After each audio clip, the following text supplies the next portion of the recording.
तेच मुद्दे कालच्या प्रेझेंटेशन मध्ये त्यांनी पुन्हा मांडले. हो अर्थातच, कारण का जी प्रेस त्यांनी केली त्याची सविस्तर माहिती आदरणीय पवारसाहेब गेल्या पहिल्यांदा तेच म्हणाले की आम्हाला प्रेझेंटेशन बघायचंय. तर ते प्रेझेंटेशन सविस्तर राहुलजींनी आधीच तयारी करून ठेवली होती. सविस्तर आम्हाला ते प्रेझेंटेशन दाखवलं, त्यातले कागदपत्र दाखवले आणि जे काय आरोप प्रत्यारोप झालेत मला वाटतं इलेक्शन कमिशनच्या वेबसाईटवर त्या गोष्टी आहेत असं एकूण सगळं मीडिया माध्यम आणि राहुलजींनी जे दाखवलं आम्हाला त्याच्यात दिसतंय. काही सजेशन दिले त्या ठिकाणी? अनेक लोकांनी सजेशन्स काही दिले. एक अंतर्गत आमची इंटरनल मीटिंग होती.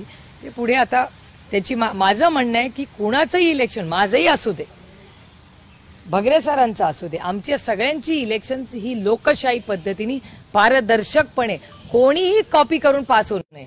आम्ही होऊ नये. सर तर शिक्षक आहेत, ते तर सगळ्यात विरोधी आहेत त्याच्यामुळे कोणीही कुठलाही पेपर देताना तो कॉपी न करताच करावा, मग तो शाळेतला असू दे किंवा आपल्या लोकशाहीचा असू दे. बरोबर. एक मिनिट सगळ्यांचे प्रश्नाला उत्तर. काल जसं आपण म्हणता की राहुल गांधींनी पत्रकार परिषद घेतली, त्यांनी सगळे मुद्दे मांडले. त्याच मुद्द्यावरती एकनाथ शिंदे काल दिल्लीत होते. त्यांनी थेट राहुल गांधींना आरोप केला की राहुल गांधी हे खोटं बोलताय आणि सोबतच देवेंद्र फडणवीस देखील म्हणाले की त्यांच्या चिपच गायब झालेली आहे. नाही बघा, ही लोकशाही आहे, प्रत्येकाला बोलायचा अधिकार आहे. माझं म्हणणं आहे इलेक्शन कमिशनला उत्तर देऊ द्या ना.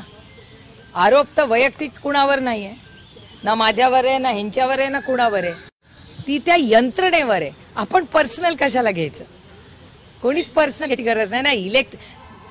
भारतीय जनता पक्ष काय म्हणते की इलेक्शन कमिशन ही एक इंडिपेंडंट बॉडी आहे. करेक्ट.